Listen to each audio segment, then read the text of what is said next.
Welcome in, Believe in Commanders podcast, part of the Believe Network. We are brought to you by FanDuel, and please like, comment, and follow the podcast. We do appreciate that if you do it. That is number 13, Anthony Armstrong, former Washington Redskins. Scott Jackson here with you, and while we are getting ready here to go on, we're seeing some of the practice reports, Anthony, that have come out of Baltimore today, or Owings Mills, excuse me.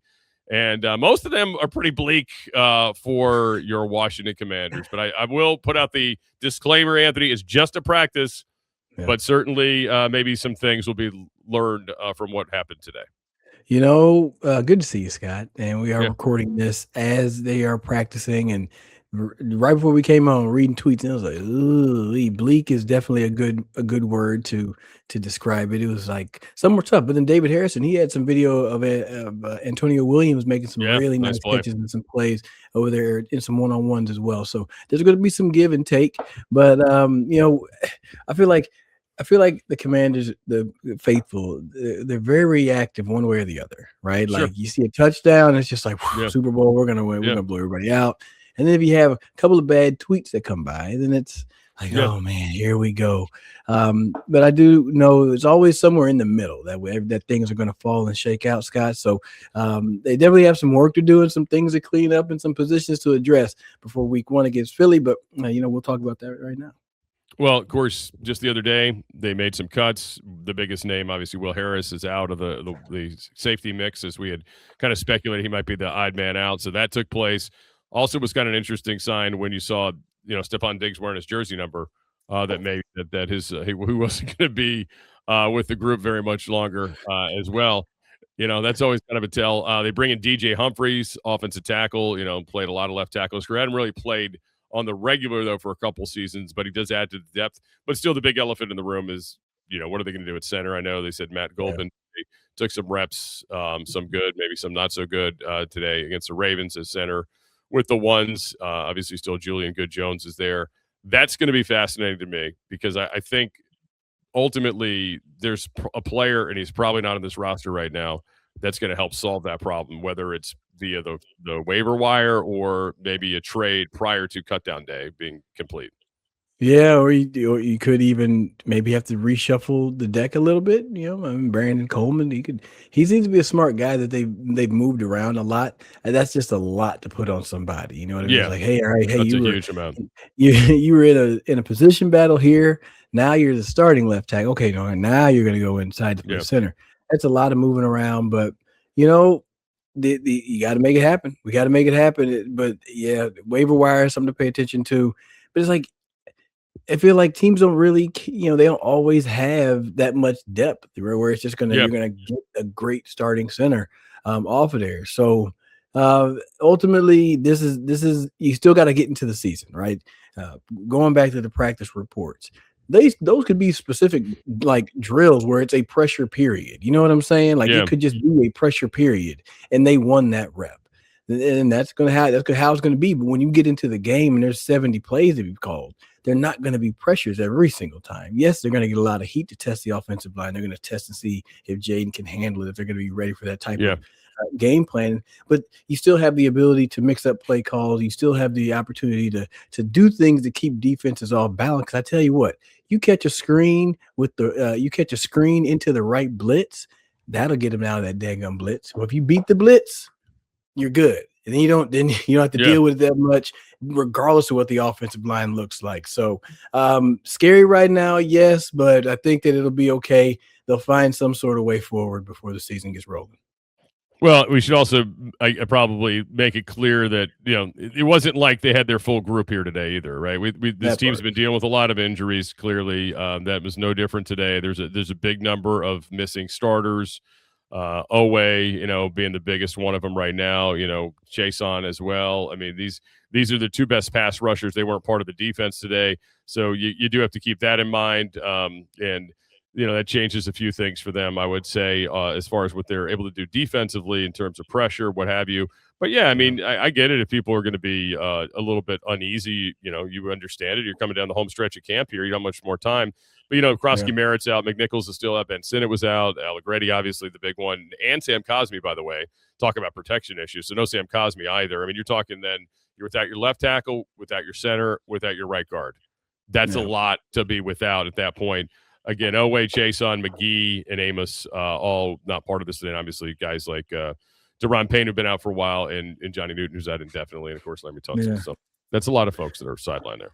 A lot of folks that are sidelined. How do you maximize these reps, right? Right. You obviously on the field, you're trying to, see what you handle. Right. And frankly, guys, they probably watched a game of preseason tape, right? Sure. A game, just to kind of get an idea of the type of things that they're going to go up against.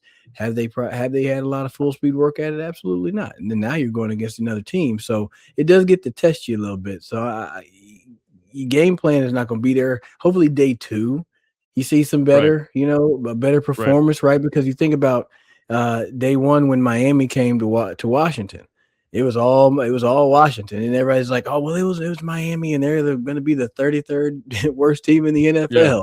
But still, it's like day 1. I don't know you don't know me. It's my home field. I can bring the extra heat. I mean, shoot. With Washington, in Baltimore, it's a little bit of a rivalry, a little regional rivalry. So, to me, it's concerning. Yes, it's still going to be concerning, but I want to see how they bounce back on day 2. Well, this is it. I mean, this is a one-day deal. The preseason game. All you're going to see in the preseason is obviously, the 3 and 4s, and the guys who are soon to be elsewhere.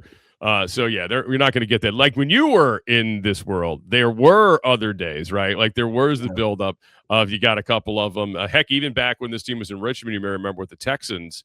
Remember that was a 2-day event, and that's how that big brawl happened in day 2 that called everything early. Remember that? But yeah, the days of them doing like multiple days together, unfortunately, pretty much gone.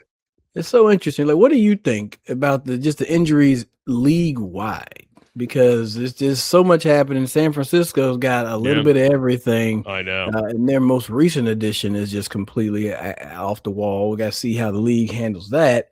But there's so many injuries, man. Like Tyler Biadasz is out. I don't know what the deal is. Like, I don't know. What do you think? Well, here's what I wonder. Because remember, this is not the time of year where there's a report, right? If there was a game next week, would these players be able to play? Like that's where you got to differentiate. Like, who are the guys that are nicked up? We're just playing safe with, you know what I mean? If they're veterans or what have you, who are you being safe with? Who are the guys that are really, really hurt, right? That injured, that are not going to make it. And, for the Commanders, we won't find out until probably Sunday when that final 53 or the initial 53. I was going to be careful with that. The initial 53 comes out. And see how they handle some of these guys, right? Like where do they designate them, and if there is a move to the injured reserve from there. So that's the thing. But every year there's less off season, less organized off season, I should say. And I get it. A lot of these guys work out on their own and do all these things with their trainers. But as you know, because you live this life, is different when you put the gear on, right? And somebody's in your way. It's different, and I don't know if we're doing anybody any favors by, doing less in the off season, and expecting, big returns when they do show back up on the field, with 6 weeks or whatever it is. Yeah, it's a very interesting thing to try to navigate. That's CBA, that's NFLPA, that's all of those things. But it's like anyone keep adding games.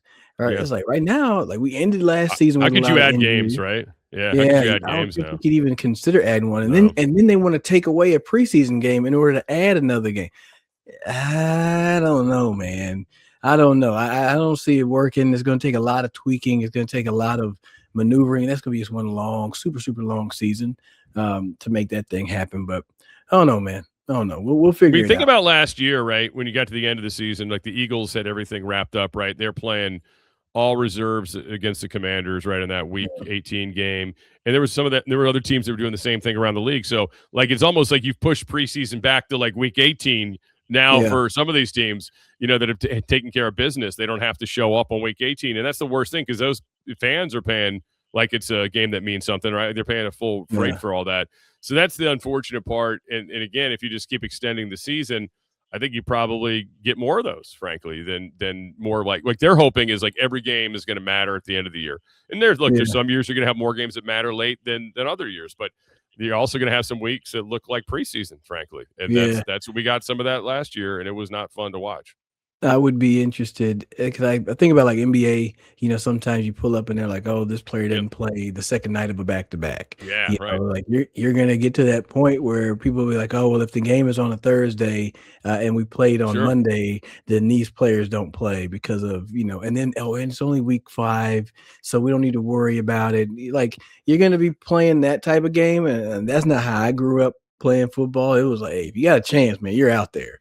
You know what I mean? Like for guys lower down on the roster, that people missing and you getting those reps, but then are those reps really going to be yours, or are you really making up some ground? That's kind of a frustrating thing to consider. But I don't know. I need to see the guys out there on the field. Like eventually, you can't keep wrapping them in bubble wrap. Like you got to go play ball. You got to go play ball because all of a sudden, like week 1, it's like, oh well, let me sit out the Wednesday, let me sit out half of the Thursday, and it's like, Yeah. we ain't having that. we can't do that. We got to get rolling. We got to hit the ground running full speed with whoever's there. If you get a little nicked up, I don't care. We got to get rolling. Believing Commanders. That's Anthony Armstrong, Scott Jackson here with you. Brought to you by the guys at FanDuel, part of the Believe Network. And again, please comment, like, and follow us. We do appreciate that. All right, so the Commanders again. The preseason, the light is just slowly at the end of the tunnel here.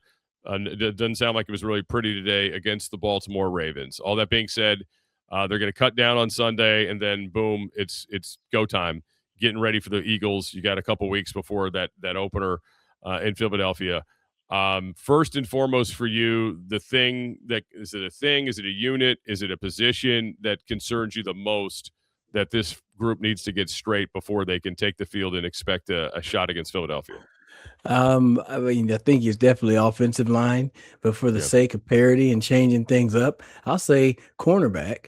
I feel like what are we doing with Good Trey call. Amos? I know he's still like nursing the injury, but it's like, hey, week 1, it's gonna be time to Right. go. You know what I mean? Like if it's not week 1, week 2, you walking into Pickens and Lamb, that ain't no slouch. You know what I mean? That ain't no slouch. So Sure. it doesn't get easier. JSN and then Cooper Kupp as well. So like it doesn't get easier. And the pressure is going to be good, but are you going to continue to have the depth at the secondary position to take advantage of it? I saw folks going around on Twitter. It was shout out to my guy Jamal. Let Maul tell it. He said, "Why would the Commanders trade for Joey Porter Jr.?" I was like, "Well, shoot, I should jump in on this. I mean, because you want to solidify your daggum secondary. You That's want to why." have a better secondary. Yeah.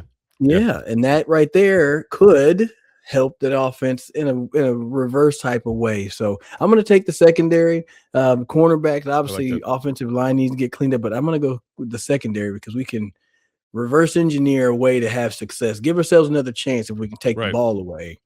We can deal with Alice the sack. Okay, fine, punt it. We got one of the best punters in the league. Now let's play some defense. Give ourselves an offense another chance. Yeah, I think that this team might need to be led by the defense here in the early part of the season while they figure out this offensive line. It was weird because in the offseason, you and I had a one day like a revelation that this offensive line was going to be really a strength of the team, and now here we are, weeks away from the season. We're like, oh crap, you lose Tunsil, right? Yeah. And Allegretti hasn't been on the field, and you and I at the time were kind of buying in on him being able to be fine filling in for moving into Biotich's old spot, but we haven't seen him, and it doesn't feel like that's a real good omen as you're getting close to the season, in terms of him being able to stay on the fields. And then again, the backup situation looks like a disaster right now. So yeah, I'm going to be Captain Obvious and say, yeah, definitely the offensive line, in particular the center, because it all starts there. Yeah. He's got to make the line calls. The exchanges, obviously, with Jayden being under center more this year. It appears, but I don't know. Maybe they have to change that plan if they're concerned about protection. Maybe they're going to put him out of the gun more. I don't know. But that's the big worry right now. And I don't think DJ Humphries is brought in here to move Brandon Coleman. I think Brandon Coleman's sticking a stand at left tackle. But it is just another depth piece for you at that tackle position. And maybe depending on how many they keep in their final, maybe they're trying to think about a way. Do you keep 8? Do you keep 9? And that's why I think Matt Golban got some run at guard this week, right? Or last week, excuse me, during the preseason, so they can see, okay, we need somebody that not only can play center, but also potentially have slide in at guard if they're going to be active on Sunday. So that made a lot of sense to me. But yeah, it is this offensive line, man.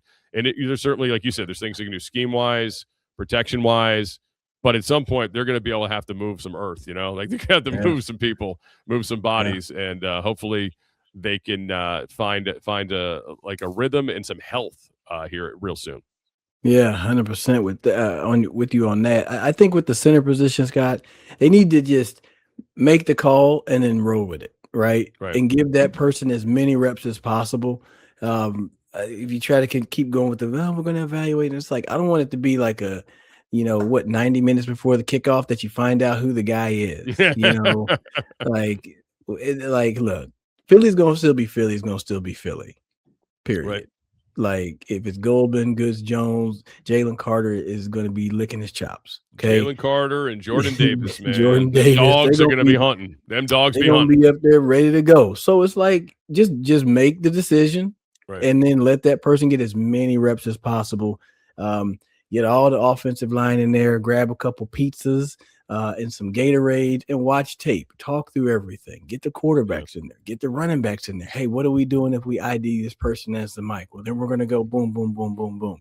And an extra caveat, good thing you have a Stefon Diggs opposite a Terry McLaurin with the patchwork offensive line. Why? Because Stefon can get open by himself. Okay. If they want to play double coverage to Terry, fine. Stefon's going to create enough separation where Jayden can get the ball out quickly.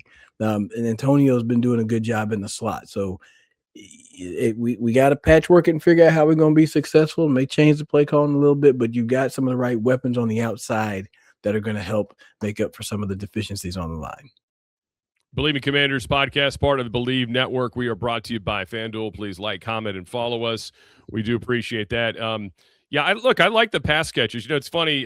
People are really bullish on the Green Bay Packers. I was hearing a segment earlier today on a national radio show talking about Jordan Love for MVP. Can you name the Packers' number one receiver? Oh, do they have one? I know this much. I can say Christian Watson because I just did a fantasy mock draft. But is he really a number one though? I mean, has he ever played like a number one? None of them have actually. None of them have played like number ones. And here we were like a month and a half ago. People were losing their mind wanting to bring in a guy from the psych ward to be the number two receiver here. And meanwhile, this team's got a deep group of receivers. I mean, all these guys have made plays in the preseason, right? Williams made a great catch last week. I mean, Jalen Lane has caught everything thrown his way. I mean, there's been some really good stuff from these wide receivers, and obviously bringing Diggs is just the icing on the cake. So, I mean, this is a deep group, and I don't know, again, how they're going to cut it. Is it going to be 7? Is it going to be 8? Is it going to be 6? It's going to be a tough cut. They're going to put some really good players in the street, and they're going to be holding their breath trying to get some guys back into the practice squad at that position. So I feel good about what they did there this offseason, and it's just funny because, our perception was everybody was losing their mind over the number 2 wide receiver. And in reality, they've got a really deep group. And Stefon Diggs is definitely an upgrade from what they had. And I think it helps a lot and it enhances a lot of the things that they have too. So I'm excited about that group. So I mean, again, if this is an offense, I think people that have been out to camp have seen it. They can get the ball out quickly. They do some things, they can help protection look better than it is. So, I mean, there's some playmakers that you got to get the ball to that can make some things happen. And hopefully Bill stays healthy. I'm a little worried about Bill. I mean, this is, going back from the offseason workouts, the OTAs, the mini was kind of dinged up. Now, again, a lower body, is it a groin or whatever it may be? And White's kind of coming back now, which is good.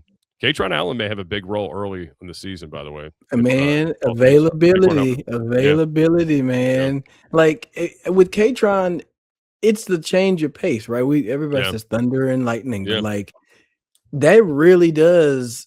Like linebackers got to bring their daggum. They got to bring their somebody. Safeties are coming downhill, and then like that could be the tone setter, right? Like you have a deficient offensive line, you have an offensive line that people want to attack.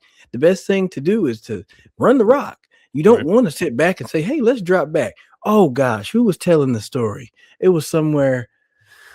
I think somebody was talking about Adam Gase, and he was saying how it was rain. It was Le'Veon Bell. They were like, it was raining up in the Jets, and he was like, "Hey, Le'Veon, I think we're going to throw the ball like 30 times this game." And he was like, "But it's raining." He's like, "Yeah, but they think we're going to run it, so we're actually going to throw it." Oh boy. And it didn't work out. You got an offensive line they trying to feast on. Let's run the rock. Let's get physical, get behind your pads.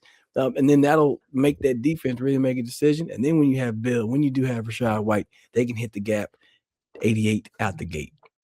Absolutely. Well, one more preseason game to get through, and then the interesting stuff happens over the weekend with all the roster maneuvering and, practice squad, trying to sneak guys on and, praying that if you release them that they won't answer their phones and they'll come back to the facility and all those kind of things. And then hoping to maybe make a deal from somewhere else to get some depth here at that center position. So a lot of things between now and next week to talk about. We'll try to get another one in this week before the preseason game or after. We'll figure that out. Until next time, again, Believe in Commanders. Please like, comment, and follow, part of the Believe Network. And we are brought to you by FanDuel. That is Anthony Armstrong. I'm Scott Jackson. Thanks for joining us, as always. Until next time.